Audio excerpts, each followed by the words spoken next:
Bem, reiniciando os nossos trabalhos, damos agora início à audição da Comissão Independente para a Avaliação da Aplicação do Regime Jurídico das Instituições de Ensino Superior, conhecida como REGIES, para a apresentação do respectivo relatório na nossa Comissão. Eu gostava de começar por dar as boas-vindas e desejar um bom ano a toda a Comissão, começando pelo seu Presidente, o professor Dr.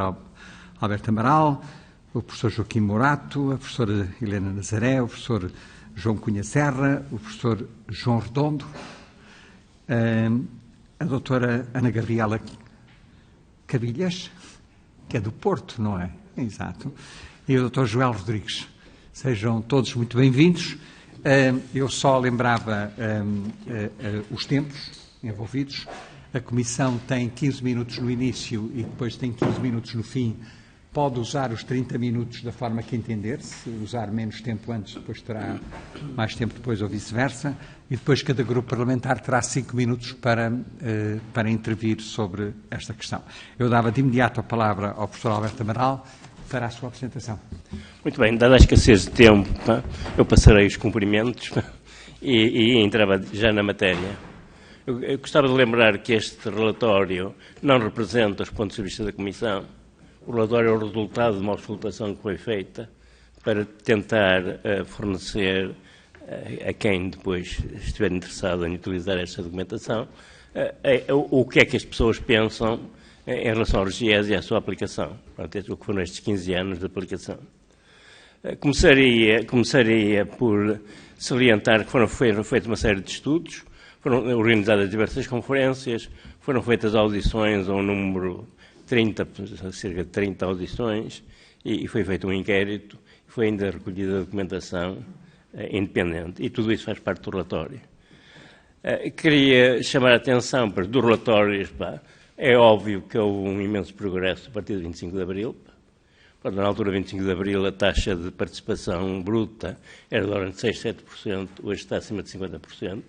Havia 56 mil alunos, hoje há mais de 400 mil. E o mesmo progresso se verificou na área científica, quer em termos de número de publicações, quer em termos de doutoramentos. No entanto, há algumas fragilidades. A primeira tem que ver com a demografia.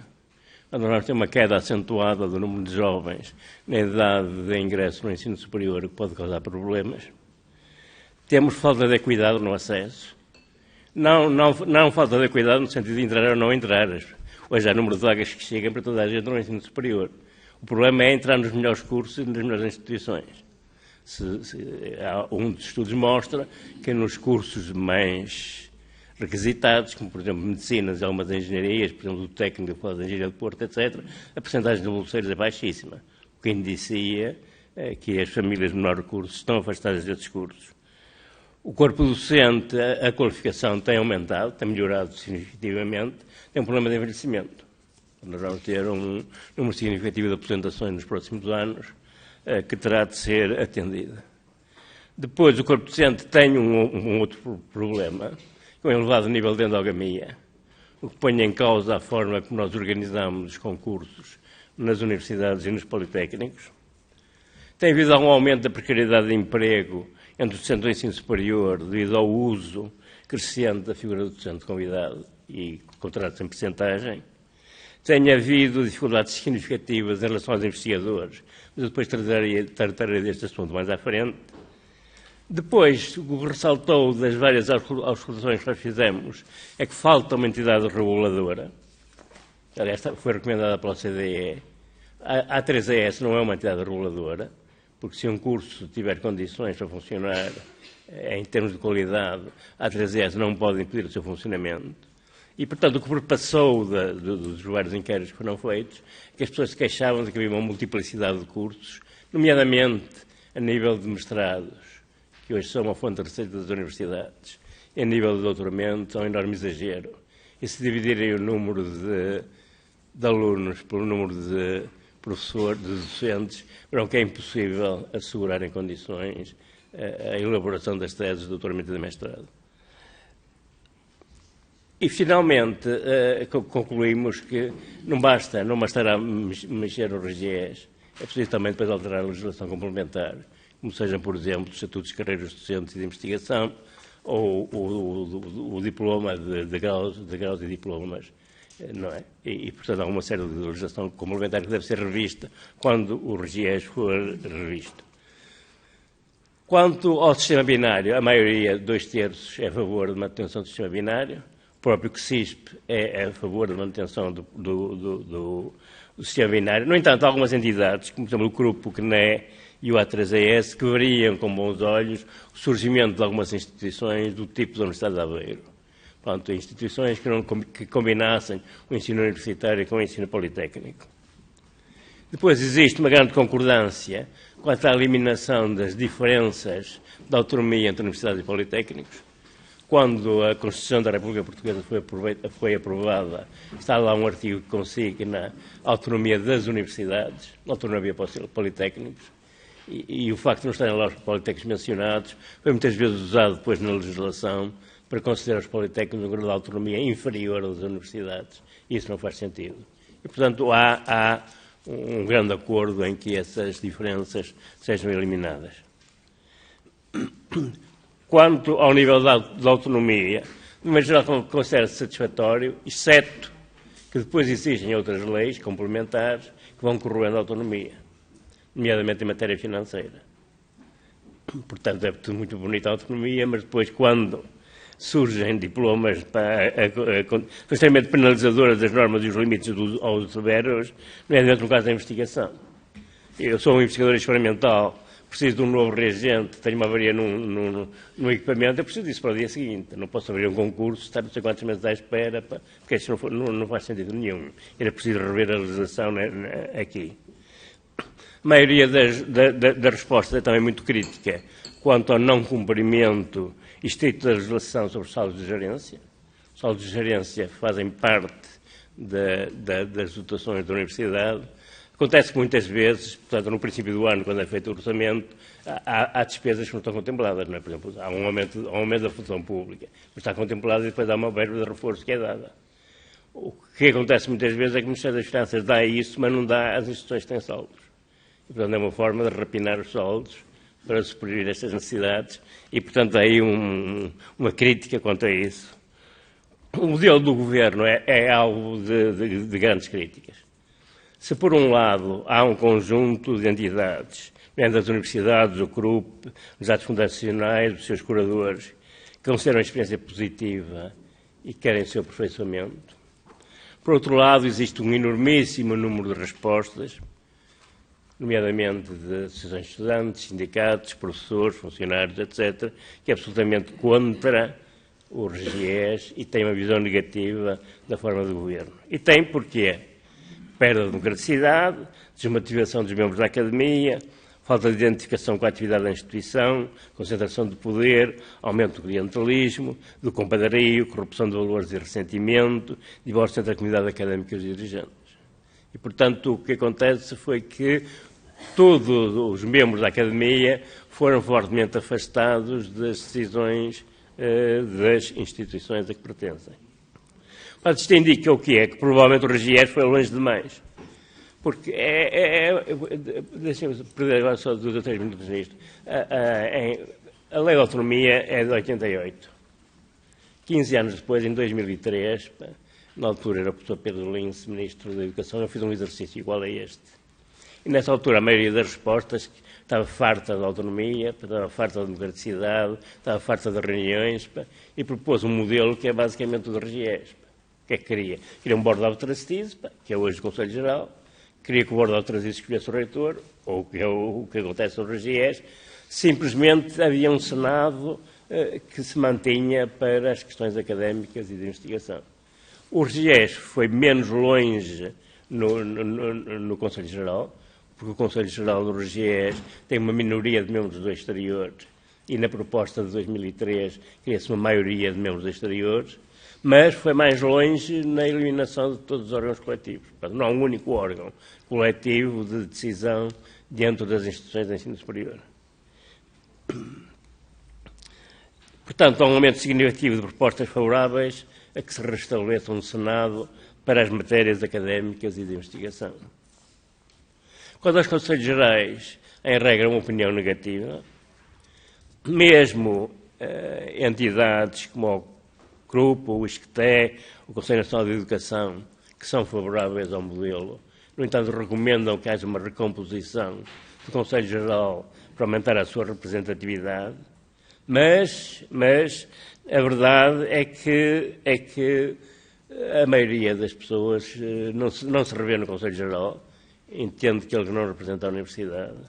E também é verdade que, quando nas reuniões que fizemos com os membros do Conselho Geral, aquilo que se verificou foi que eles se queixam de quê? Queixam-se que são levadas ao Conselho Geral imensas matérias do dia-a-dia das instituições, quer dizer, estão fartos de ouvir os professores falar durante meia hora, que não interessa nem ao Ministro Jesus, e, portanto, isso acaba por os afastar das reuniões. Portanto, as pessoas, portanto, se houvesse a manutenção do Conselho Geral nas alterações de regiões, havia duas coisas que era preciso fazer. Uma delas era acabar com a eleição. O Conselho Geral não deve ser responsável pela eleição do reitor, não é representativo da instituição, e isto é quase unânime, há 80 e tal % de respostas neste sentido. E, por outro lado, não deve intervir na vida corrente da instituição.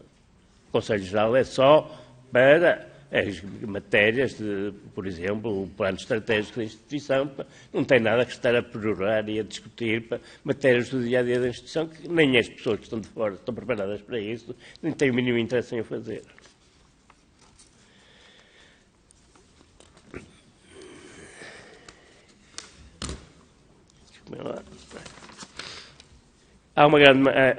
Portanto, há uma grande maioria a favor da eleição do reitor ou presidente por uma Assembleia alargada, um colégio eleitoral, e acabar com o Conselho Geral nesta matéria. Em relação às faculdades, escolas, etc., existe uma divisão de opiniões. Há quem prefira um Conselho Diretivo, há quem prefira um diretor. Em qualquer caso, há uma grande maioria a favor da eleição e não da nomeação pelo reitor ou pelo presidente. Portanto, a eleição é o garante, digamos, da qualidade do representante que é eleito. Há diversas propostas que sugerem que o RGES não deve ser tão prescritivo quanto à organização interna das instituições, quando em vez de estar a definir em detalhe quais são os órgãos e como é que são compostos, o que é que fazem e deixam de fazer, aí deveria ser deixado mais alguma margem de manobra. Quanto aos estudantes, propõe a existência de um estatuto de estudantes do ensino superior, onde estejam condensados os seus direitos e os seus deveres, e pretendem alargar o conceito, para além de trabalhador estudante, contemplar também outras situações, como, por exemplo, estudantes com necessidades específicas, agentes associativos, órgãos de gestão, estudantes em mobilidade, etc. Quanto aos serviços sociais, há uma grande unanimidade a favor dos serviços sociais. Sugere-se o alargamento às questões do alojamento, que é hoje um problema candente, e sugere-se o alargamento também à aquisição de materiais digitais e material escolar, como forma de financiamento. Existe uma maioria de respostas favoráveis ao estabelecimento de consórcios, por exemplo, na cidade do Porto, em que há diversas instituições de ensino superior, a Universidade do Porto, ao Politécnico do Porto, há instituições privadas, porque é que não há de haver aqui um consórcio para permitir aos alunos, se calhar tenham uma cantina à beira de casa, mas não pertence à universidade deles e, portanto, não podem ir lá, se calhar valia a pena estudar esta questão dos consórcios. Em relação ao provedor, o problema que há em relação ao provedor é que está pouco regulamentado na legislação. Portanto, não há regulamentação nenhuma. Em particular, a forma como ele é eleito é nomeado, a forma da participação dos estudantes, a garantia de independência, as condições do exercício, nomeadamente o tipo de apoio administrativo e jurídico, e o anonimato quanto às queixas dos alunos. Portanto, isto não está no RGES e, se calhar, deveria estar. No caso dos graus e diplomas, as pessoas gostariam de ver maior diferenciação entre os diplomas universitários e os diplomas politécnicos, mas não em termos de tempo. Em termos de tempo, eles devem ser iguais, devem ser na ênfase mais ou menos vocacional, mais ou menos científica dessas formações. Quanto à criação de universidades politécnicas, há uma grande variedade de opiniões, desde os que discordam completamente da sua criação, até aqueles que gostavam de ver todos os politécnicos transformados de um dia para o outro em universidades politécnicas. E quanto às exigências, a maioria, há um certo número de entidades que acha que devem ser criadas com as mesmas condições das universidades. Por outro lado, o CSISP sugere que se deve impor um determinado número mínimo de cursos de CETESPs e pelo menos um doutoramento. E isto faz sentido porquê? Porque que nós temos que se tenha observado, e um caso típico, que é o caso do Politécnico de Lisboa, que por esse simplesmente se mantém à margem dos CETESPs, e isto é uma falha grave, porque é uma oferta que não é dada aos alunos. Há o temor de que, quando passarem a universidades, também ignorem os CETESPs. Eu chamo a atenção para que, no caso do irlandês, quando foram criadas as Technical Universities, foi lá especificado pelo número mínimo de CETESPs que tem número mínimo de alunos que tem de ter neste tipo de... E, portanto, é uma questão de prevenção. Depois, sugere-se também criar flexibilidade, ou seja, quando houver, se um politécnico passar à universidade, tem de ter um período de adaptação. Isso está previsto no RGESP, há um período de transição em que as exigências são metade das exigências depois no tempo final. E há também a ideia de que os CETESPs se devem manter exclusivamente nos politécnicos e nas universidades politécnicas quando existirem. Não devem passar para as universidades tradicionais. Ora, isto está... Pronto, quanto às atividades letivas e de investigação, eu passarei isto rapidamente. É óbvio que há interesse em que haja ligação entre... Eu vou passar isto à frente. Em que haja ligação entre a investigação e o ensino. Mas há aqui um problema complicado. É que o RGES nada diz sobre investigação. O RGES é totalmente omisso em quadros de investigadores, em o orçamento de investigação das instituições, etc, etc. Portanto, isto se calhar será também uma área que teria de ser resolvida. Há a questão da burocracia, que deve ser claramente diminuída, nomeadamente para atividades de investigação. Há um outro problema, que é o seguinte: a forma de tornear as dificuldades que são criadas à gestão da investigação tem sido avançar para as gestões privadas sem fins lucrativos. Tem caráter privado e tem outro tipo de flexibilidade que tem o sistema público. Simplesmente isto vai criar um outro problema, que são os investigadores que são contratados por essas instituições, que, por um lado, não têm estabilidade de emprego, e, por outro lado, não são reconhecidos pelas instituições, universidades e politécnicos, como seus membros. E, portanto, estão totalmente afastados, por exemplo, das votações para o que quer que seja, porque não são considerados membros da instituição. Pertencem a uma entidade privada que está ligada à instituição. Soluções possíveis é a integração no RGES de dotações de recursos humanos para a investigação e o aumento da permeabilidade entre as carreiras de ensino e de investigação. Quanto ao regime fundacional, as opiniões são muito diversas. As instituições que optaram por regime fundacional e os seus curadores são favoráveis a mantê-las e a aprofundá-las. São contra o regime fundacional das organizações sindicais, a Associação Académica de Coimbra. Existem propostas para alargar a outras instituições o regime de autonomia reforçada da Universidade de Lisboa. É preciso ver, em termos de legislação, o que é que funciona. Porque o grande problema que nós temos, e que eu tive quando reitor, é que é tudo muito bonito. A gente tem uma lei de autonomia, mas depois vão sendo publicadas outras leis e a gente nunca sabe se aplica, se não aplica.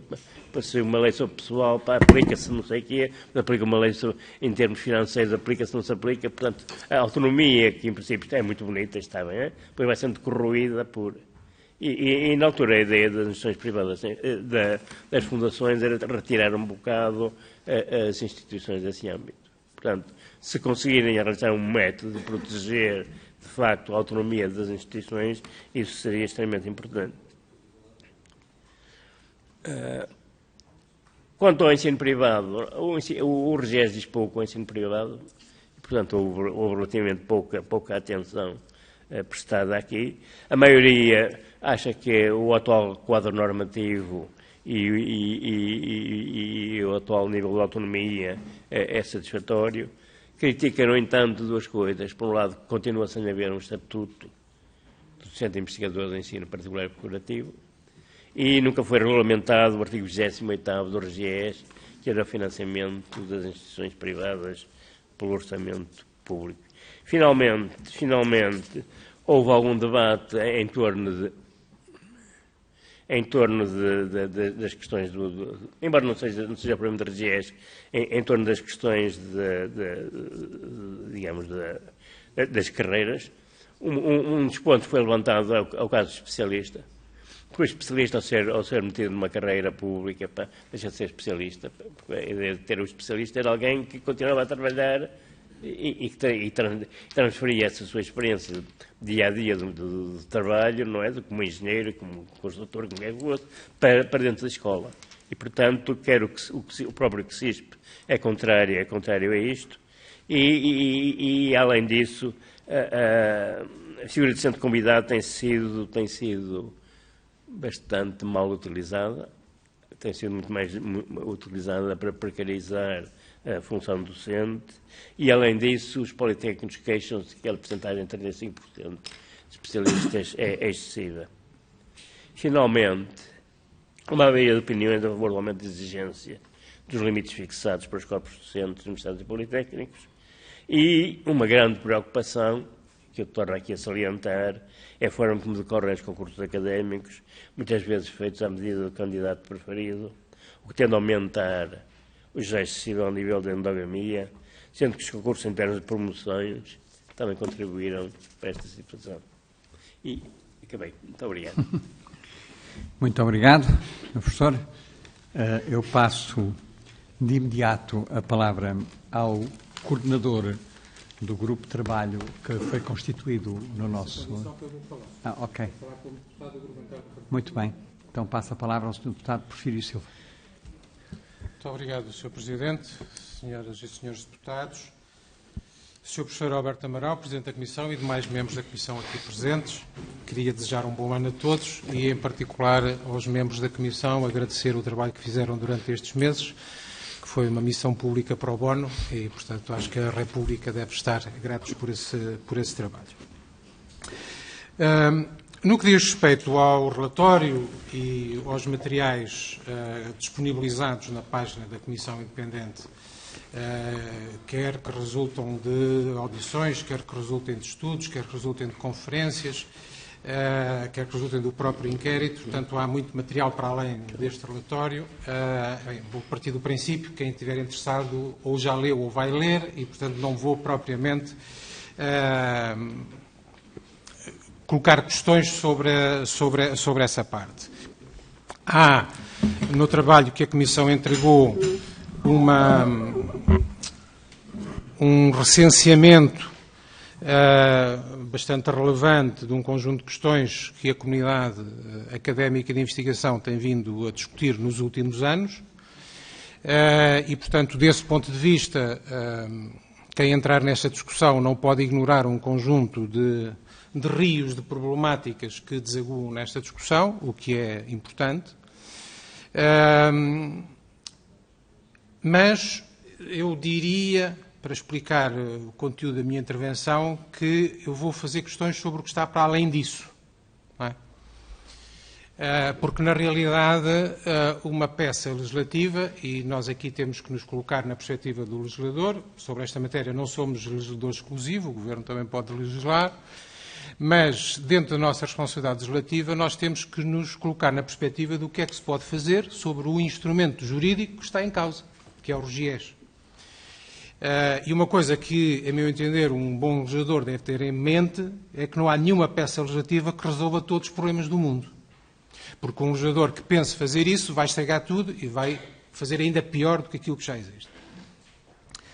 Nesse sentido, a minha primeira questão é, talvez de resposta complexa, mas simples de formular, e que é a questão do perímetro. A questão do perímetro do RGES. O que é que deve e o que é que não deve ser matéria regulada pelo RGES? O relatório, como é assumido, e o trabalho, aborda muitas questões relevantes para o futuro do ensino superior e da investigação. A Comissão não se coibiu de trazer à colação um conjunto de outras dimensões que são importantes para o funcionamento do sistema de ensino superior e de investigação, mas isso não nos exime de uma tarefa central para quem queira efetivamente rever o RGES. É saber o que é matéria do RGES e o que é que não é matéria do RGES. Sendo que o legislador não pode esquecer as coisas que estão para além daquele instrumento legislativo, mas que podem interagir com ele e com a sua aplicação, mas também não pode confundir tudo e não pode querer mudar tudo e melhorar tudo e mexer em tudo ao mesmo tempo, porque, na minha modesta opinião, se quiser mexer em tudo ao mesmo tempo, vai estragar tudo ao mesmo tempo. E, portanto, a primeira questão é precisamente essa. Como é que a Comissão, ou o seu Presidente, enquanto Presidente desta Comissão, vê a questão do perímetro do RGES? Porque é uma questão que em si mesmo é decisiva para saber que abordagem é que vamos fazer. Por exemplo, mencionou a questão da investigação. A investigação, eu não vou dar a minha opinião.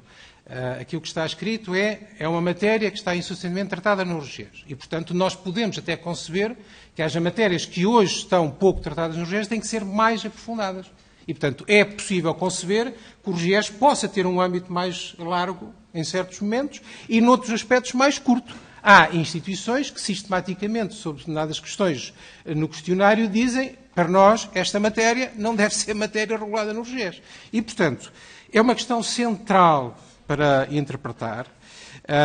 É claro que esta Comissão não vai poder continuar o trabalho que iria fazer a seguir se não estivesse em vias de ser dissolvida com o conjunto do Parlamento, mas diria que era precisamente a partir de questões como esta que nós iríamos começar também a fazer aqui o nosso trabalho. Esta é a primeira questão, que é a questão do perímetro. Qual seria o racional para definir o perímetro do RGES, ou do futuro RGES?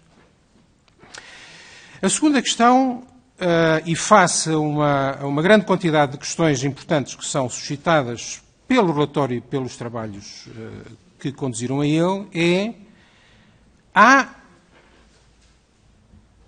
uma igualdade de todas as questões que são suscitadas, coisa que em princípio nunca poderá ser assim, ou haverá uma hierarquia de questões, havendo questões pelas quais devemos começar e questões que organizam o conjunto do trabalho de pensar o que é que pode ser um novo RGES e quais são elas.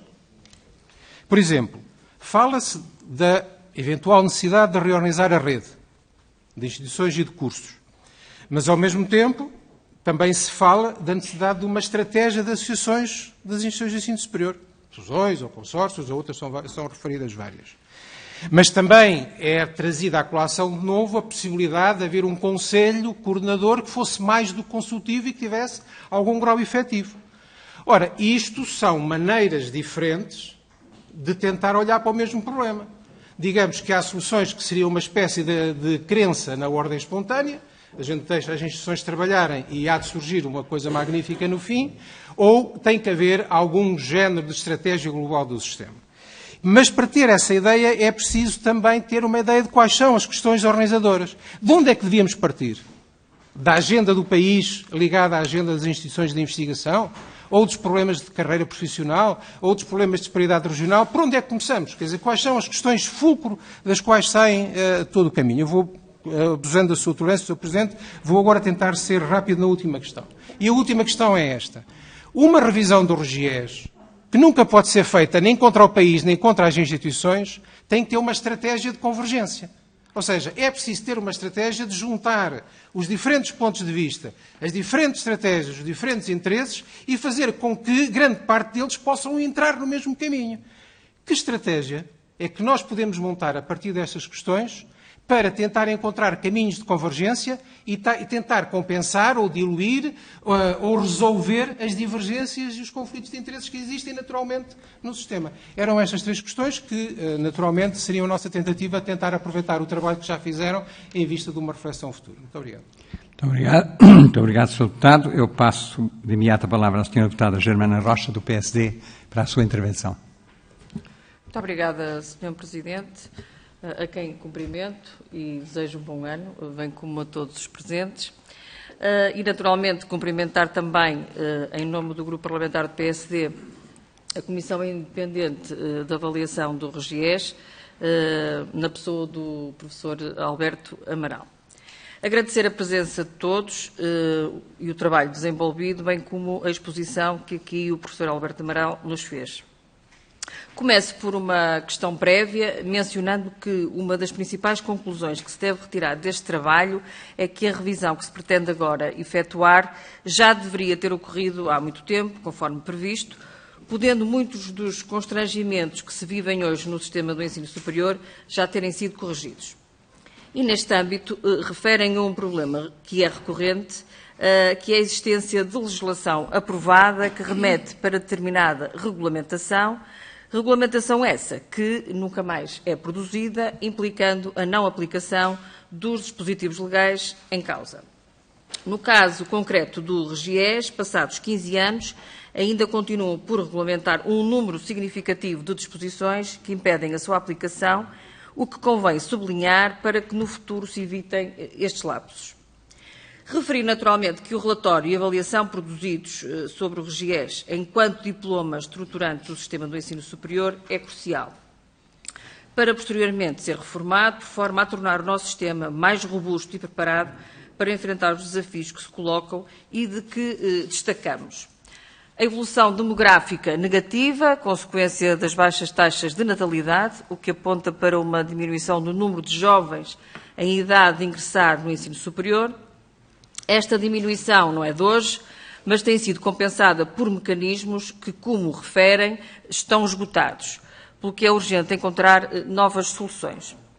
Ligada a esta preocupação, advém uma outra, a necessidade de ajustamento da oferta educativa à nossa realidade, dado verificar-se uma proliferação da oferta de cursos nos seus diversos níveis, existindo, por isso, a eventual necessidade de reorganização da rede de instituições e de cursos do ensino superior, evidenciando-se o apelo a uma regulação mais eficaz.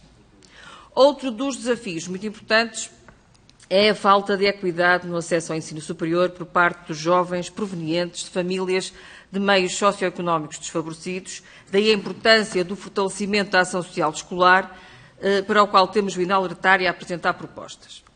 Quanto ao corpo docente, refere-se o problema do seu envelhecimento, bem como a precariedade do emprego de muitos investigadores, problemas há muito conhecidos e alertados na nossa ação fiscalizadora parlamentar. Outro dos temas em destaque é o Estatuto do Trabalhador Estudante, relativamente ao qual o PSD apresentou um projeto de lei no sentido de reforçar a proteção dos seus direitos, mas que foi rejeitado. É agora unânime neste trabalho a previsão do Estatuto do Trabalhador Estudante no ensino superior, mais compensador para as empresas e para os trabalhadores. Referindo ainda a contemplação dos estudantes com necessidades específicas, dos estudantes em mobilidade, entre outras condições. Destacamos ainda a crítica da grande maioria dos participantes ao não cumprimento estrito da legislação sobre os saldos de gerência no setor, considerando lamentável que o Estado não se comporte como uma pessoa de bem nesta matéria.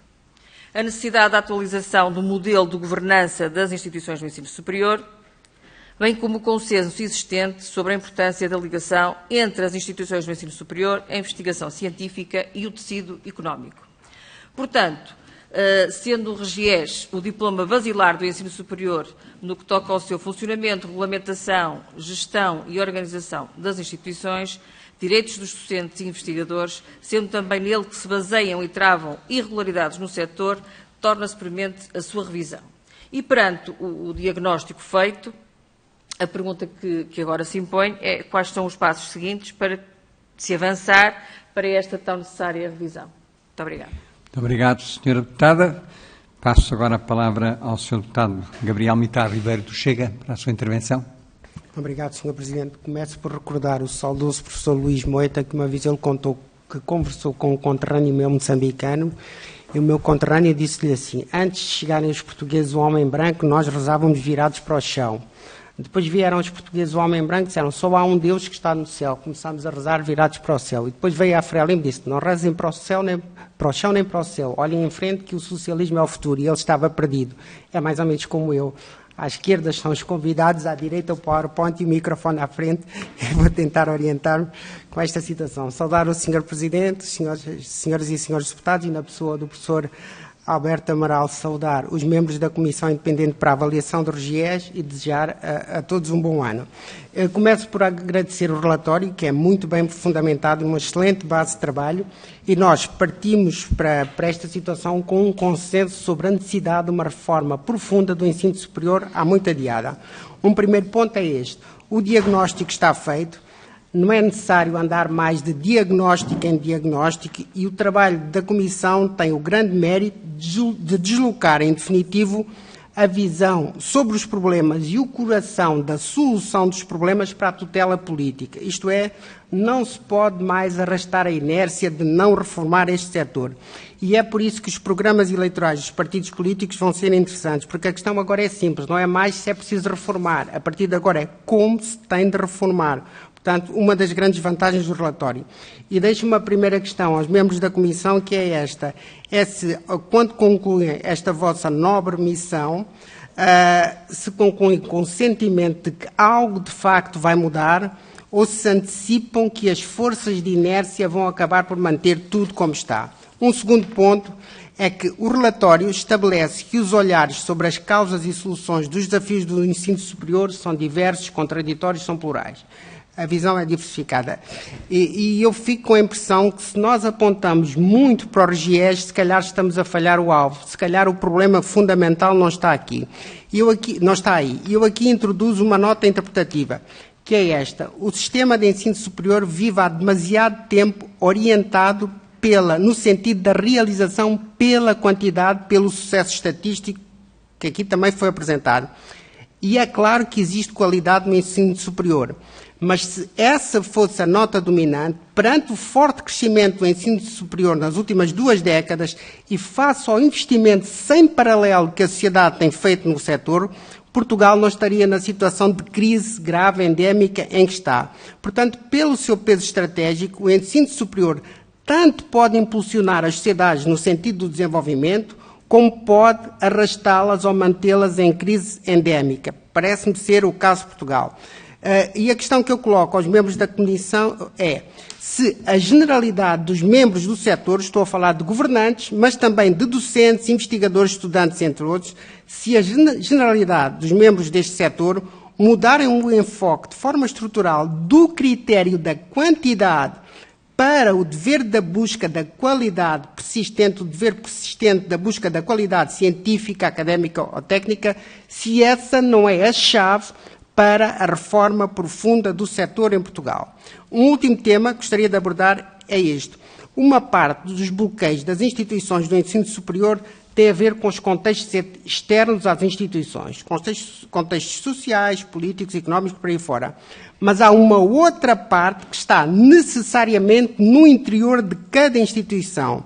E estamos a falar de instituições com autonomia. Há sempre responsabilidades de cada professor, de cada departamento, das associações de estudantes, dos responsáveis pela orientação estratégica de cada instituição, em geral de cada comunidade académica, numa situação de crise de um setor como este. Isto é, no sucesso ou no fracasso, o fator interno é sempre determinante, pelo menos muito relevante. E não me parece que fique claro deste relatório o que é que cada instituição pode, deve e tem de fazer por si mesma para enfrentar por ela mesma os seus desequilíbrios. E se eu estiver errado, agradeço que me corrijam. É que em instituições amplas, complexas, pesadas, com autonomia, existem sempre poderes instituídos que instrumentalizam as sociedades no pior sentido. Será que não existe esse fenómeno no ensino superior português? Muito obrigado. Muito obrigado, Sr. Deputado. Passo agora a palavra à Sra. Deputada Carla Castro, da Iniciativa Liberal, para a sua intervenção. Obrigada, Sr. Presidente. Senhores deputados, cumprimento a todos que eu não tinha cumprimentado com os votos de um bom ano e cumprimento em especial o professor Alberto Amaral, agradecendo toda a Comissão e todo o trabalho que tem feito, nomeadamente, em particular, neste tema que é tão importante e creio que é algo que é transversal a todos os grupos parlamentares na importância que temos dado a este tema. Eu vou salientar algumas temáticas, ou que acho que é importante aprofundar, ou refletir, ou então que gostaria de enfatizar com os nossos próprios pontos de vista, e começar por referir que o RGES é um exemplo de lei aprovada, mas que remete muitas vezes para a regulamentação que acabou ao longo dos anos por não ser feita. Há várias disposições, estamos a falar de artigos desde remunerações, taxas, financiamento, várias situações em que ficaram por regulamentar e que, se já é verdade que esta própria avaliação já devia ter sido feita há alguns anos, os dois efeitos em conjunto, estamos em crer que aumenta a complexidade da própria avaliação. Isso remete-me para o primeiro conjunto de perguntas, que é quais é que foram as dificuldades enfrentadas pela Comissão Independente no seu mandato para avaliar a aplicação do RGES e se, na opinião da Comissão Independente, se a falta de regulamentação dificultou o exercício da própria avaliação da implementação do RGES. Fica sempre a ideia, pelo menos fica-me sempre a ideia, que isto é especialmente pertinente no caso das fundações e na avaliação que nós temos de capacidade de fazer a avaliação deste regime, do regime fundacional. Gostaria também de voltar ao tema que foi mencionado na apresentação inicial do provedor do estudante.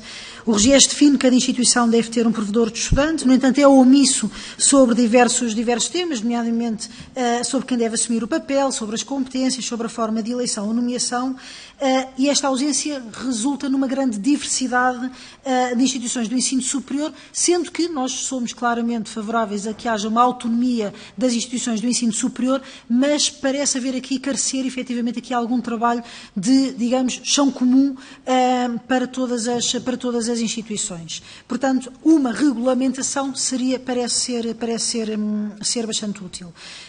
Os inquiridos no relatório é bastante claro que há a importância do papel dos estudantes e das suas associações na eleição e nomeação do provedor de estudante, a necessidade de definir as competências. A Iniciativa Liberal já esteve reunida com a rede de provedores de estudantes e houve alguns temas que nos foram bastante claros, que era, nomeadamente, a necessidade de manter essa tal autonomia das instituições do ensino superior, mas haver necessidades de equilibrar não só um tal tronco comum, mas, por exemplo, compatibilizar a necessidade de um provedor ser alguém com conhecimento das instituições do ensino superior, mas, por outro lado, acautelar a independência e a não existência de conflitos de interesse. Como é que se equilibram estes pontos?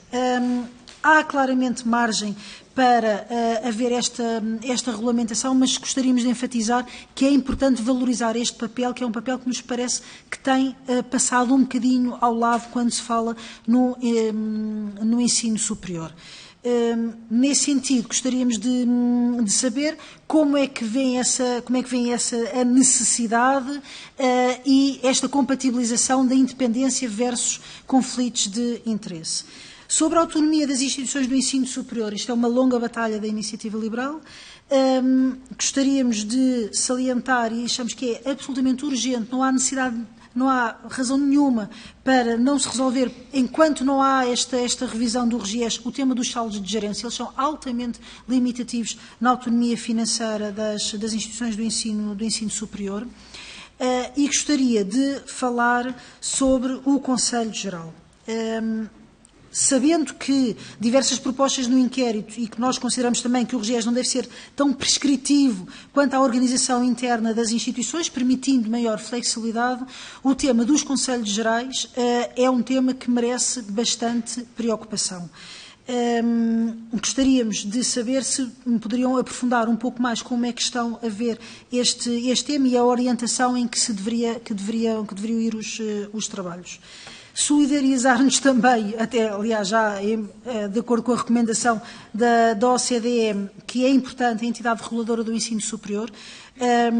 Nós defendemos sempre como contraponto à maior autonomia haver uma entidade reguladora, tal como a existência de dados para avaliação. Gostaria de salientar, por fim, também o tema sobre os serviços de ação social.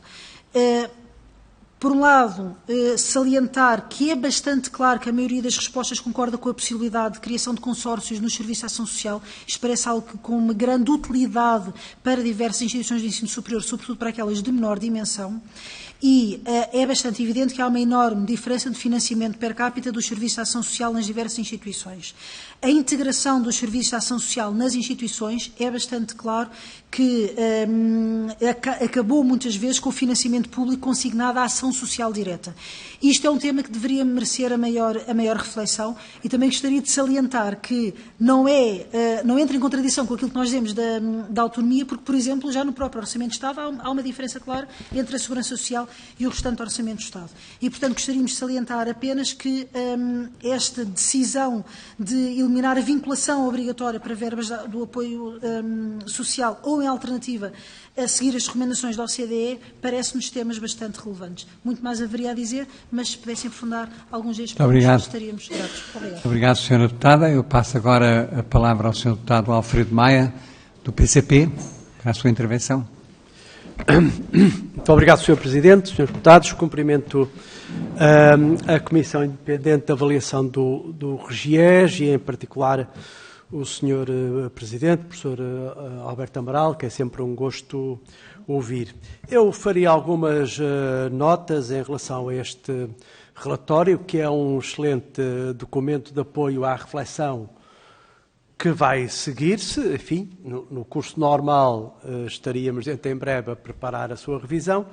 Enfim, temos aí um período eleitoral. Em todo o caso, do ponto de vista do PCP, é um documento muito importante, cujo conteúdo deve ser considerado. E, desde logo, há alguns aspectos em relação aos quais gostaria de partilhar algumas notas. Uma delas tem a ver com a necessidade do reforço do financiamento das instituições de ensino superior e de investigação públicas nas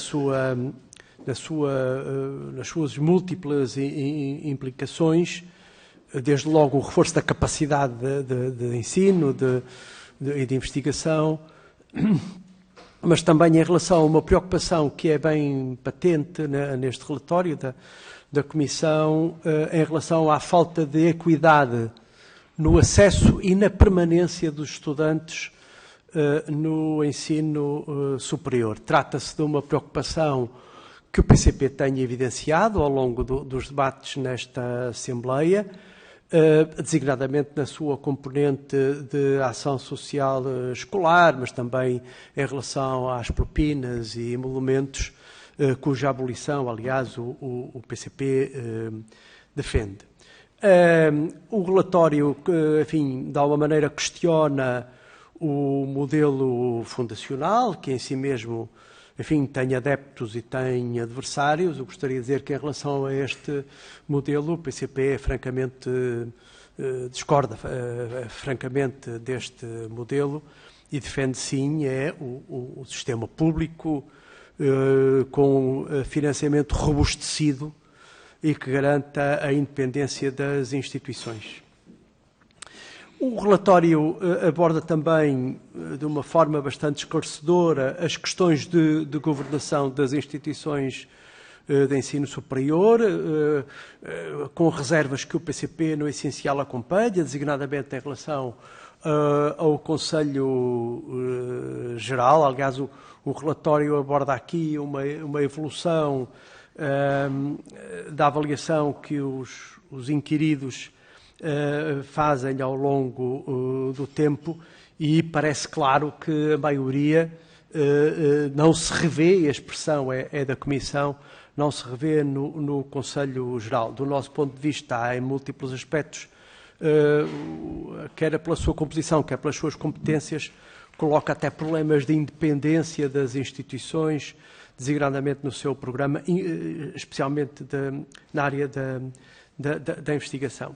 Um outro aspecto que o relatório enfatiza, e nós estamos completamente de acordo, tem a ver com o déficit de participação democrática na gestão das instituições e, portanto, esta conclusão a que chega, segundo a qual, nomeadamente, o reitor da universidade ou o presidente do Politécnico devem ser eleitos pelo conjunto dos elementos que constituem a instituição de ensino superior e não pelo Conselho Geral. É uma matéria em relação à qual o PCP tem posições claras também há muito tempo e por conseguinte, saúda esta conclusão, considerando que estão reunidas as condições justamente para restabelecer a eleição democrática dos órgãos das instituições.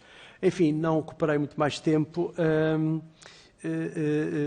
e tocarei um outro aspecto em relação ao qual o PCP tem focado muito a sua intervenção e que este relatório também enfatiza, que é o problema gravíssimo da precarização, quer do corpo docente, quer do corpo de investigadores das várias instituições. Precariedade essa associada ou que é inseparável também de um outro problema, que é o envelhecimento galopante do corpo docente e do corpo de investigadores. Digamos, são matérias que é preciso detalhar com grande afinco para devolver ao ensino superior a qualidade que a comunidade, que a sociedade exige. Muito obrigado, disse. Muito obrigado, Sr. Deputado. Passo agora a palavra à Sra. Deputada Joana Mortágua, do Bloco de Esquerda, para a sua Obrigada, intervenção. Sr. Presidente. Queria, em primeiro lugar, cumprimentar a Comissão Independente e agradecer a exposição do relatório. O relatório não traz, na avaliação que o Bloco de Esquerda tem vindo a fazer do RGES, não traz temas particularmente novos, ele é muito completo, mas no essencial parece-nos que aponta as principais dificuldades do RGES identificadas desde a sua aprovação.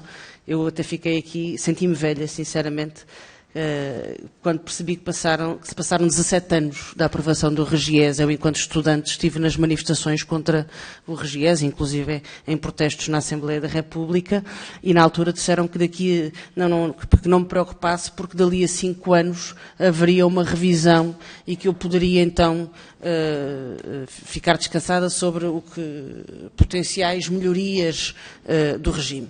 Ora, como é evidente, essa revisão não aconteceu e, pelo contrário, muito daquilo que as associações de estudantes, que era na altura em que eu me enquadrava, alertaram, acabou por acontecer. Outros problemas que nós não prevíamos ou não prevíamos na mesma dimensão estão à vista. Este modelo, além de ser um modelo que afastou critérios democráticos da gestão das escolas, ao introduzir critérios de gestão empresarial, isso não significa apenas, ou seja, isto não é uma questão de retórica.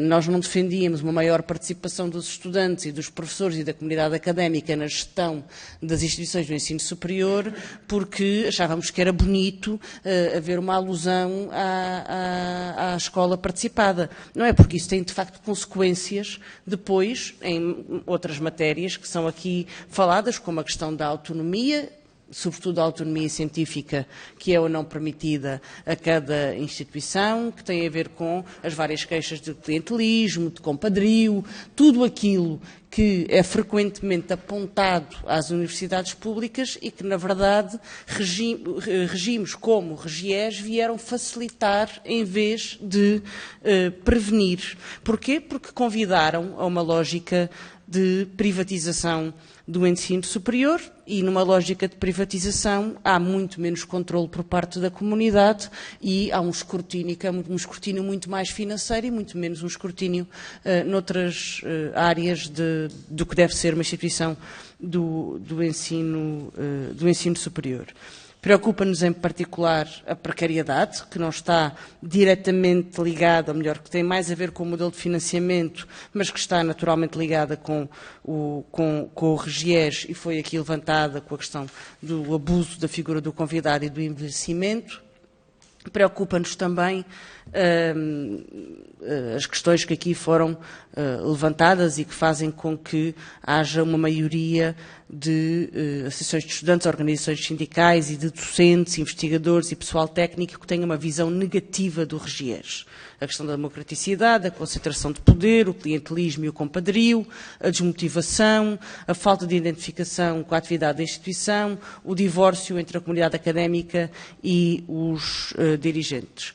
E, portanto, aquilo que a minha pergunta é, dado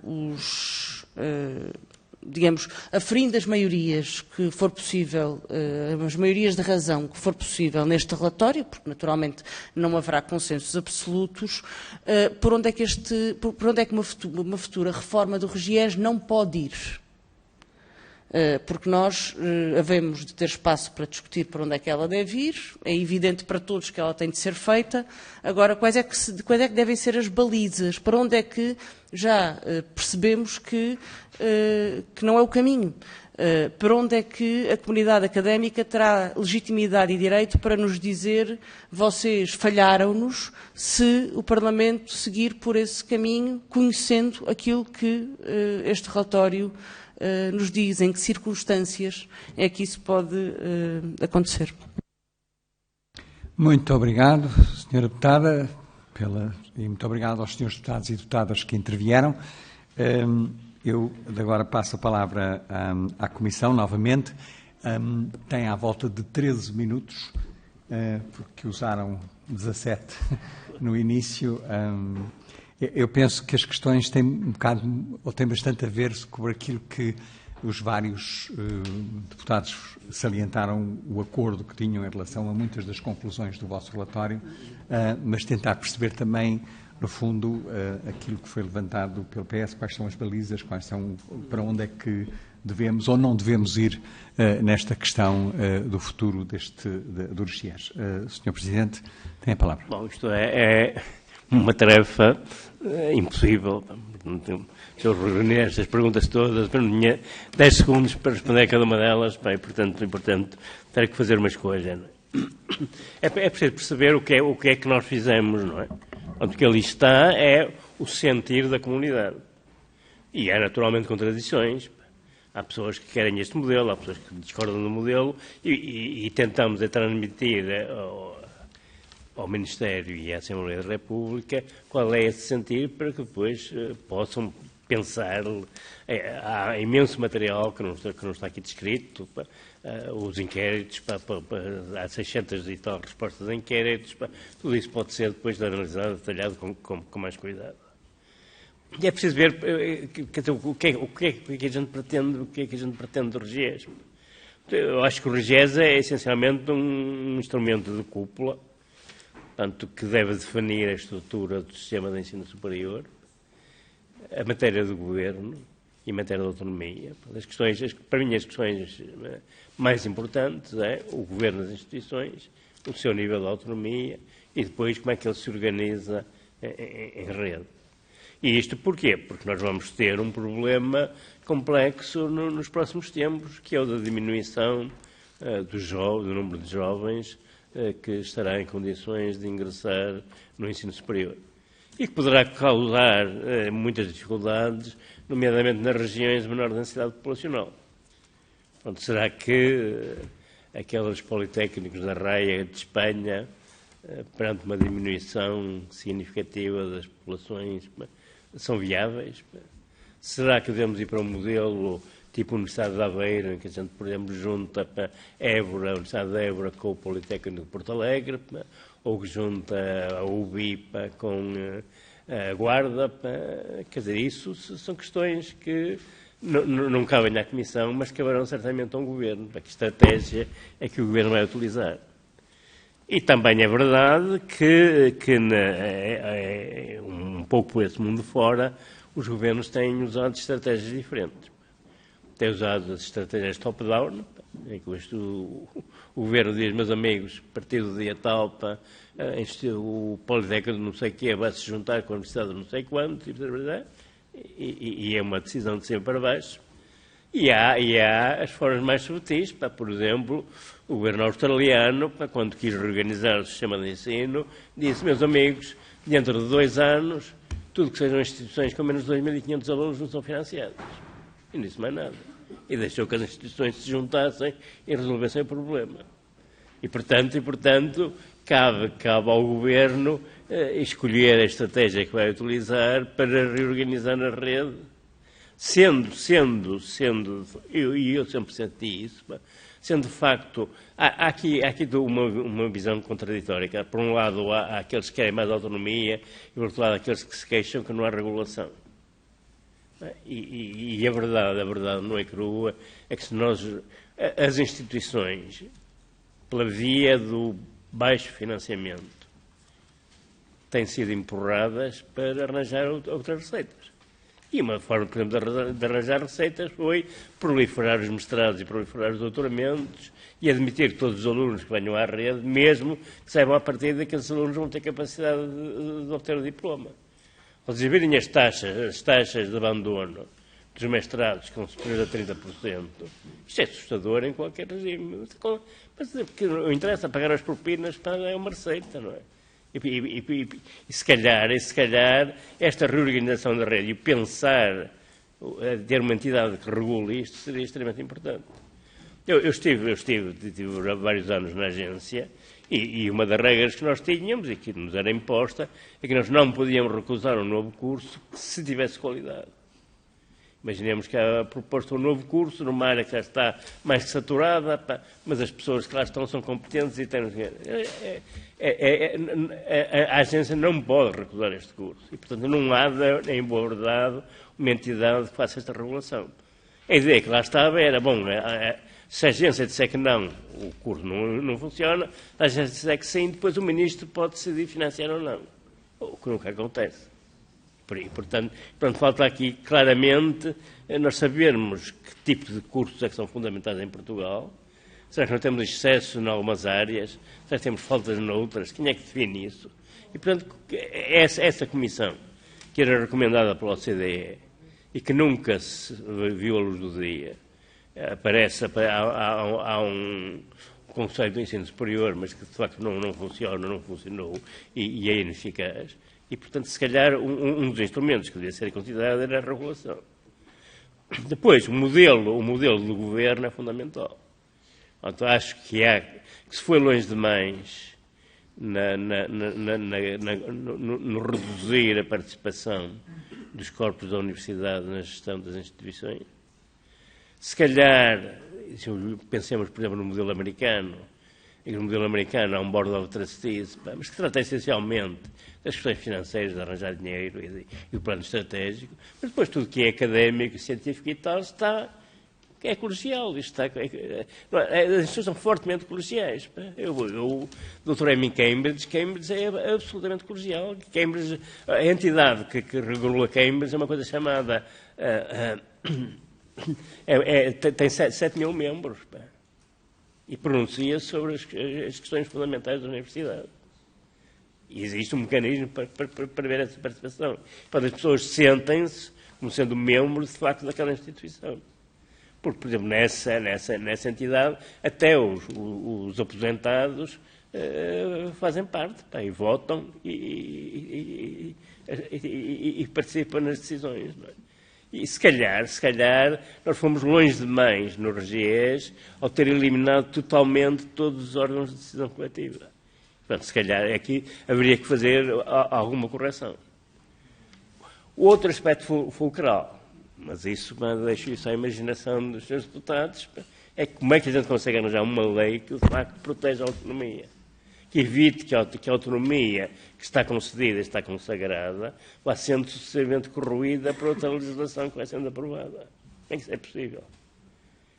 Será devo dizer que uma das tentativas foi, de facto, essa de criar as instituições de natureza fundacional, retirando-as do perímetro da administração pública. Não funciona. Será que o regime reforçado da Universidade de Lisboa funciona? Quer dizer, aí está muito na nossa imaginação. Portugal é um país muito curioso, porque faz imensas leis e muito bonitas, né? Mas que depois não se aplicam. Vocês reparem em matéria de ensino superior. Diz-se o que é. O ensino superior há de ser progressivamente gratuito.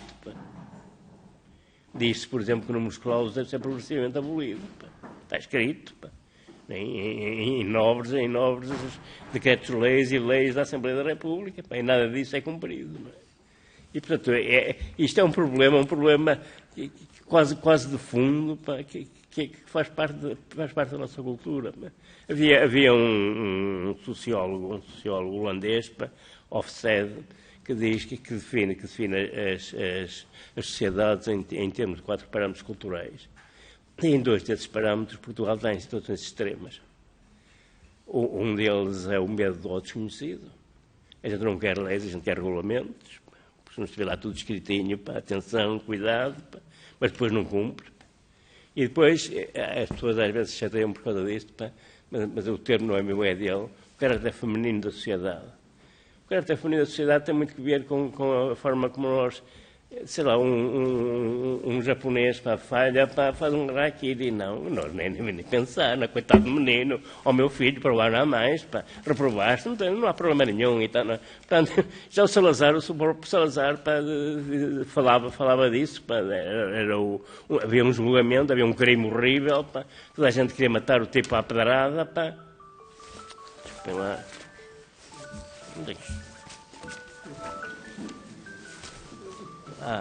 Desculpem lá. Está pedrada aqui.